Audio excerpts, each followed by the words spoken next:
Welcome back. A new risk for the housing market. Home ownership becoming out of reach, more unaffordable as home prices are surging, interest rates are rising, even if at low levels still, and incomes are not keeping up because of inflation. According to the Atlanta Federal Reserve, the median American household would need nearly 1/3 of its income to cover mortgage payments on a median-priced home, the most since 2008. Sam DeBianchi is with us. He is with DeBianchi Real Estate, and he joins me now. Sam, thanks very much for being here. I want to get your take on what has taken place in the housing market and why it's becoming out of reach for so many of us. Sure. The housing market is extremely hot. And one thing that, back in July, year over year, we saw price increases of 20%. And to give you perspective, a normal market, we're seeing 5% increases. I just read this morning, that we saw a 15% increase in August. So these numbers are extremely outrageous.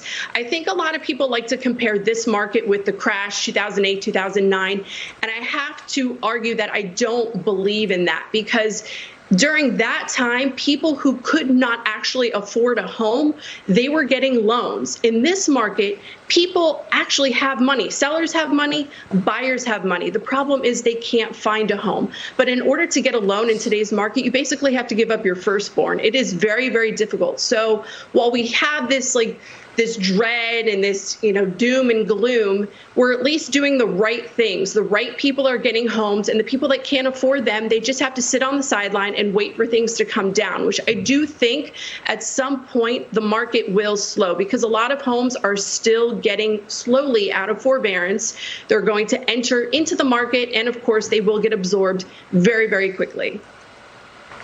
Sam, it's incredible to me. For the first time in such a long time, beginning in 2020, we actually started seeing wages move higher.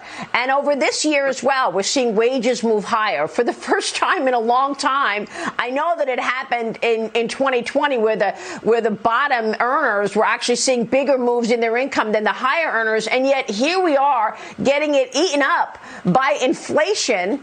It's a terrible turn of events. So tell me about some of those hard-hit big cities, a place like New York, a place like Chicago. Real estate has been more available because people are leaving those cities because of higher taxes. Are there deals there?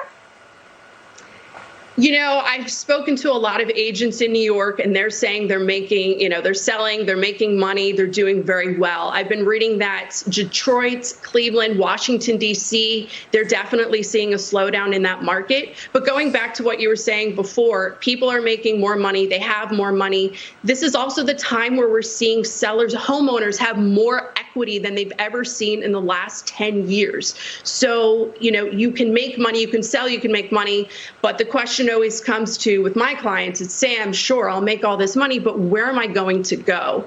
And rents all over the country are just as high as home buying right now, when you're looking at it from a great point. What are you spending? So it gets a little tricky. Yeah. What am I supposed to do? Do I want to have money in the bank? Or do I want to have money in my home and just enjoy my home? And that's the main question in today's market. Well, it's a good question. As interest rates rise, at some point, the bank will be the answer. But I don't think it's now, given the low level of rates. You're not even getting paid to have money in the bank. Sam, thanks very much.